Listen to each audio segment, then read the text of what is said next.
Hi, welcome to Best Practices Weekly, the primary edition. When you think about students in your classroom who are persistent and who persevere over obstacles to achieve their goals, what are the character traits that those students have in common? Today we'll look at an article from Educational Leadership that deals with the character trait of grit. As I said, this article comes from Educational Leadership, the September 2013 edition, and it was written by Brian Goodwin and Kristen Miller. This article talks about that all the improvements in instruction that we focus on in education, in school programs, and in learning environments really are not always enough to raise the learning of every student, especially students who are disadvantaged. That grit is a quality needed to accomplish goals in life. So we're going to look today about how we can help unlock the grit in our primary students. Before we can talk about how to unlock the grit in each student, let's develop a common understanding of what grit is. This article defines grit as persistence over time to overcome challenges and accomplish big goals. There are 4 character traits that we see in students who have grit: goal-directedness, motivation, self-control, and a positive mindset. So we're going to look at each one of those individually and get a really clear understanding of what grit looks like in students. So starting with goal-directedness just really means that students set goals and then they learn how to achieve them. And that is something we can definitely facilitate in the primary grades. Research shows that students who set challenging goals that have to encourage effort and persistence do better than just do your best on this test or do your best on this activity. That having a specific goal in mind that is challenging yet still within a student's reach really helps students perform better and achieve their goals, and then learn how to be someone who is a goal setter in all areas of life.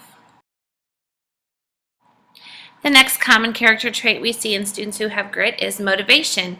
And we'll define motivation today as the will to achieve the goals that they set. That high standards and goals are not enough, but students have to know how to get there. And so again, that's something that we can do in our primary classrooms in step-by-step ways to achieve your goal. What are the actions that you need to take to get there? And students who have grit also have self-control, that they're able to focus on the task at hand and avoid distractions. They can delay gratification by helping themselves stay focused, and they self-regulate that. So they pay attention to their focus and they make purposeful decisions to avoid distractions. And lastly, someone who has grit has the character trait of a positive mindset. Someone who has a positive mindset embraces challenges and can see failure as a learning opportunity.